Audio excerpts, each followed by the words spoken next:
Hello, can I speak to a Mr. John Lawrence, please? Speaking. Hello, my name's Constable Collins. I'm calling from the Port of Authority, John. Yeah. Basically, mate, I've had to call you to assess, obviously, the accident, what happened last night. Now, it's my job to assess this situation. I've got to put a report in.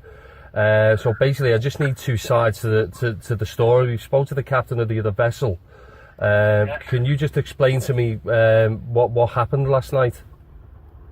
We went out with my cousin Jonathan, we owns the boat. We went out to do a little bit of fishing, we were on the water.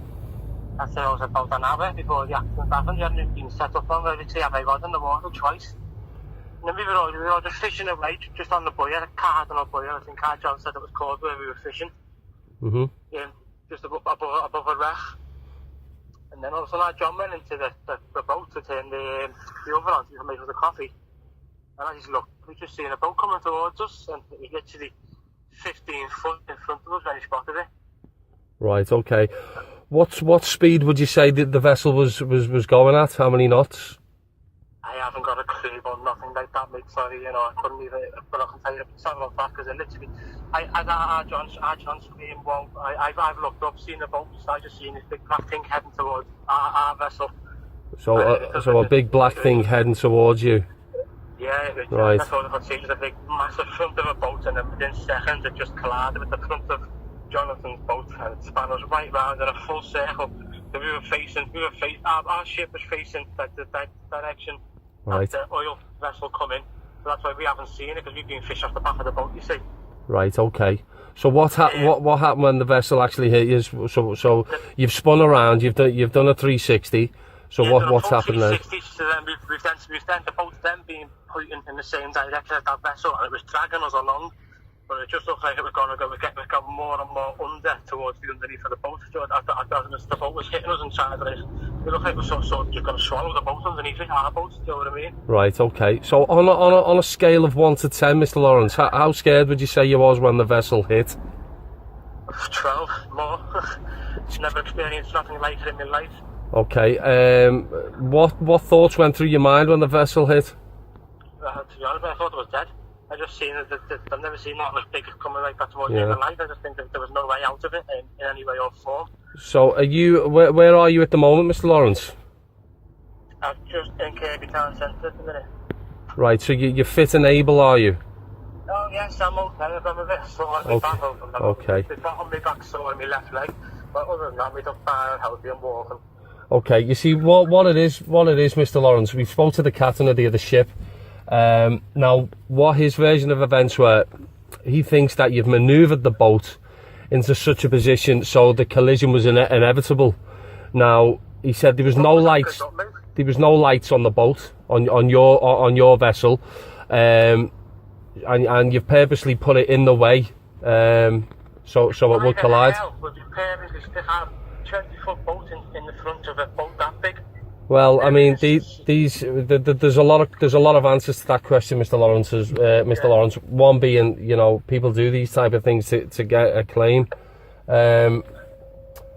So this is how we've got to look at things now. This is the captain of this vessel he's a highly respected captain. Now, to be honest with you, I don't even know who. Is this boat registered? Is your boat registered? Should it have been on the water?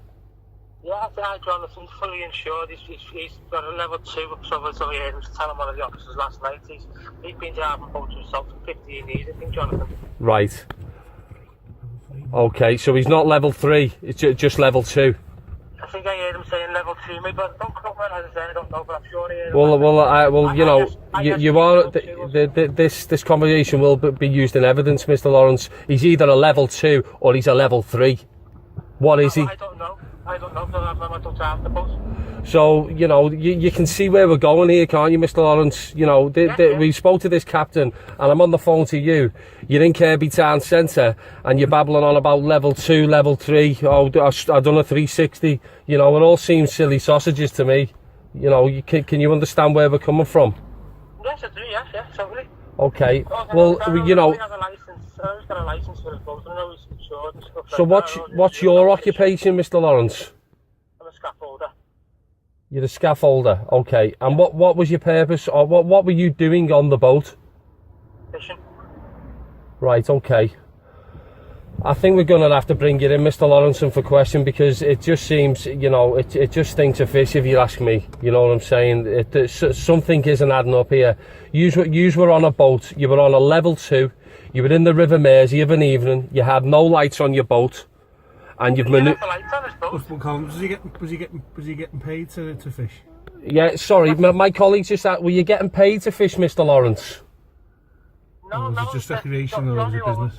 So it was just for your own pleasure, basically, this? Yeah, he just phoned us and asked us if he fancied a night out fishing. Can you understand why this stinks of rotten eggs, Mr. Lawrence? Can you understand where I'm coming from? Yes, I can understand totally where you're coming from, sir. Well, convince me then, because right now you're in a heap of trouble. You've got to convince me, you know, why the bloody hell are you in a boat in the River Mersey on an evening in front of a vessel that big? I was just going on a date, so mate, that's all I was there for. The vessel CPC registered? Just hold on, Mr. Lawrence. Sorry, Constable. I need to know, is the vessel CPC registered? Is the vessel CPC registered? I'm assuming it is. I can't tell you on the back because I don't know nothing about it. It's not my boat. Well, we're just going round in circles here. And never mind you doing a 360 yesterday. It seems that's what we're doing now, Mr. Lawrence. It's absolutely preposterous. I also need to know. Hold on, Mr. Lawrence. Hold on. Sorry. I also need to know how many life jackets were on board. Yeah, could you hear me, colleague? Then. No, How many life jackets were on board? I'm not sure. You see, this is just what you know. I'm trying to help you here. I'm trying to get to the bottom of this because right now he's in serious trouble. As much information as I can be. It's my vessel. That was the first time I've ever been on a boat sea fishing in my life. You know, so frankly, it's the last time I'm ever going on a boat. Well, I think it is, mate, because you know the way things are going now, you won't be getting out for a long time if it carries on like this. So let's just reevaluate the situation here, because it's just like a big custard pie, if you ask me. We've got a level 2. We don't know if you're level 3. You don't know if we're CPC registered. You don't know how many bloody. You think I'm the pilot? Yes. A pilot. What's a pilot? A pilot drives an aeroplane. You know, sorry, I weren't driving the boat. You know, the boat's nothing to do with me. I was just helping them. Oh, so you're just passing the blame now? Is that the type of guy that you're passing the blame onto you? That's what I'm saying. Is I weren't the driver of the boat. I don't know nothing about the water. Sorry, we're talking about drivers. We're talking about drivers, and we're talking about pilots here. Well, it's got nothing to do with it. He may need to seek legal advice also before we speak to him again. Yeah, I think you need to seek legal advice, Mr. Lawrence. I'm going to end the call now. I'm going to speak with my colleagues, because right now this is, you know, it's the Titanic all over again, isn't it? Do you know what I'm saying? So I'm to be honest, I'm confused as anything. I don't know what you're asking me on. I've got to say it. Well, if you're confused, what chance have I got?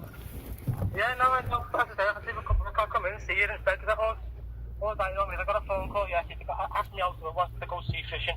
And that's all I know. But just hold on the line again, Mr. Lawrence. Could you give me the name and address for solicitor? Yeah. Yeah. Well, listen, Mr. Lawrence. Yeah, you need to seek some advice. Have you got a solicitor right now? No, I haven't. No. No. Well, okay. Well, I think you should make a few phone calls. I'm going to call you back later on today. But we may need to drag you in for an interview. So, yeah, just seek legal advice. That's my advice to you. It's a caution now. Yeah. I think he does say yeah. You are under caution. I would just need to remind you of that. So anything you do say will be taken in evidence. Do you understand? Yes, yeah. Okay then. Okay, I'll catch up with you later, Mr. Lawrence. Okay. Bye now.